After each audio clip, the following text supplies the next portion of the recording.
Viņi tagad spēlē. Nu, viņam aizturētais sods. Nu, tieši tā. Solovjovs. Holds.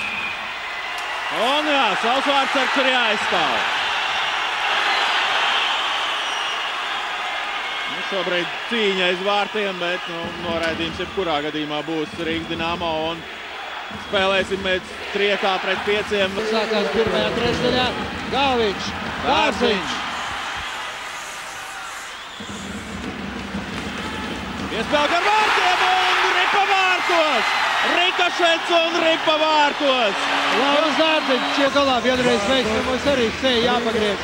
Bet Jaroslavļu mēs līdzīgā veidā zaudējām divreiz vārtus. Jā, nu tur vārds priekšā ļoti labi cīnījās arī Broks Troters. Arī viņam vismaz daļiņas no šī panākuma. Redzam, ripa aiz Maikla Garneta muguras. Un vārtu guvējs mūsu komandā. Arī rezultatīvākais. Un rezultatīvākais, jā, 30. Un! Ai! Kādas vēl divas iespējas. Šķiet, ka trāpīja ripa.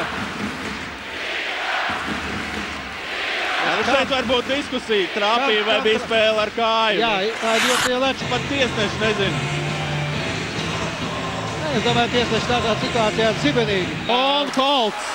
Kaut kādā veidā tomēr pamanīja ripa Holts. Atkal Šterbāks. Neliela panika mūsu rindās. Šobrīd mūsu aizsardzības zonā. Un ripa vārtos. Ripa zāle vārtos. Beidzot arī trāpīja. Pieslido diezgan tuvu. Šterbāks ir ļoti spēcīgi. Aktīvi spēlē. Viņus Rēdliks izraida ripa ārā Dārziņš. Un Troters kreisajā malā. Viņam arī ripa un ripa vārtos! Ripa vārtos! Dārziņš! Broks Troters! Otro spēli pēc kārtas var teikt. Ļoti par varoni, 2 gultu vārti. Un Lauris Dārziņš arī ļoti aktīvi spēlē. Nu, redzam atkārtojumā šo epizodu.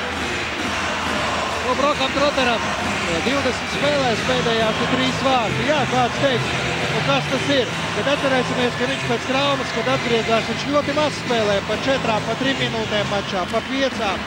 Ne pirmo reizi virsū mūsu vārdsargam. Solovjov metiens un ripa vārtos. Nu, lūk arī šā noraidījuma sekas. Izceļās.